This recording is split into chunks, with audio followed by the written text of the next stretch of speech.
In this workshop tip video, we're going to talk about making and using miter saw stop blocks and how they can help you be more precise and accurate in your projects.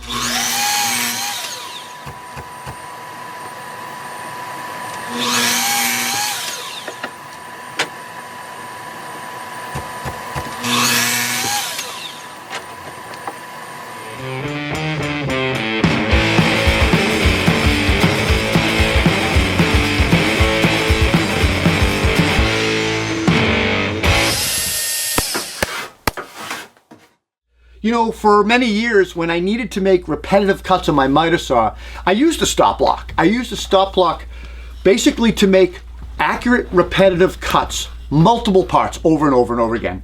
And you do that so you don't have to deal with the graduated errors that result from using the tape measure and pencil and measuring each piece over and over again.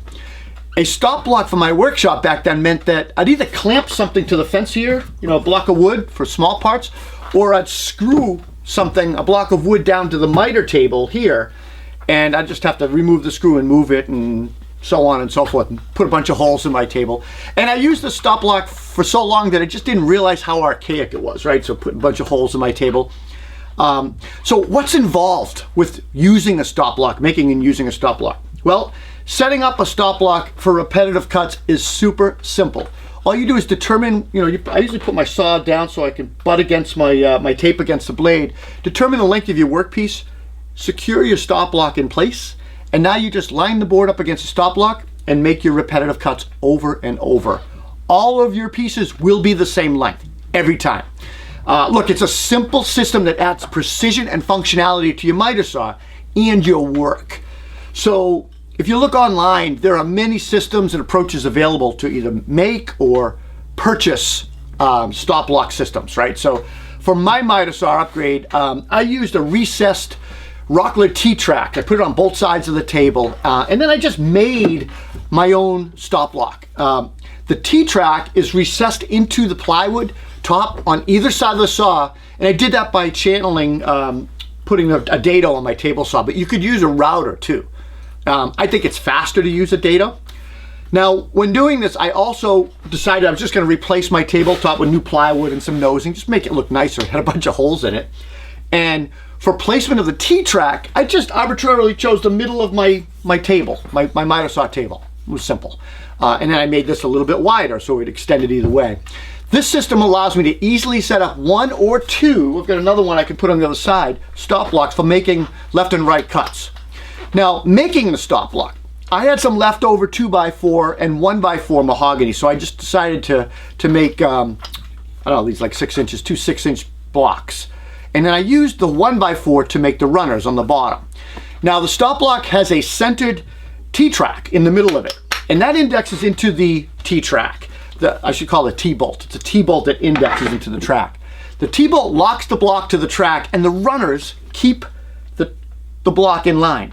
Now for the runners, I just cut a dado in the bottom of my 2x4 block that accepted 2 thin mahogany strips on either side of the T-bolt. And the runners were sized to index into the track, and that's the size dado I made as well. I used quick set epoxy to put these in place. And then I just sanded up and put a little finish on it. In the center of the block, for the T-bolt, I just drilled a hole for I think it's I can't remember, 5/16 hole for the 2.5-inch bolt. Now these runners will keep the block parallel to the track so it doesn't twist, and the T-bolt will hold everything tight like this. For cuts closer to the saw's blade but out of reach of my T-track, because it really only goes about that much, I can clamp a block to the miter fence if I want, but I actually prefer to use a longer fence. Let me show you what that is.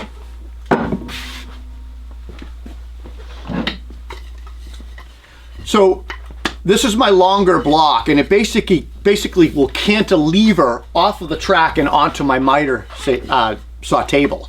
The block is much longer than my mahogany blocks, and it's secured with 2 T-bolts. I also have 3 holes, so I can move the T-bolts as I want. I'll show you what I mean. So I put it on right now. This. I can cantilever way past my T-track for small parts. And if I really wanted to, if I moved it back further, I could put another block here and lock it down. So that's what I use for smaller parts closer to the blade. It just looks like that. Let's talk about using the stop blocks. Now, the new setup that I have here is way faster than my old method. It's just plain sexier too. It looks way better. There's no argument that using a stop block will boost your productivity in the workshop. No argument at all. Once set up, all you do is just make your repetitive cuts over and over again, and they're all the same size. So to wrap up, using a stop block will bring speed, precision, and productivity to your projects. You don't have to make a stop block out of wood like I did either. Rockler actually sells these like little inline stops, I think they call them, that are designed to work with the T-Track system, and they work well.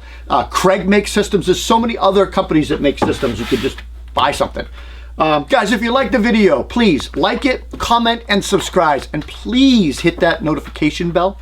Also, don't forget, follow Concord Carpenter on Instagram. Take care, guys. Please consider supporting this channel. Like the video, leave a comment, but more importantly, subscribe and click the notification bell so you don't miss any future videos. Thank you.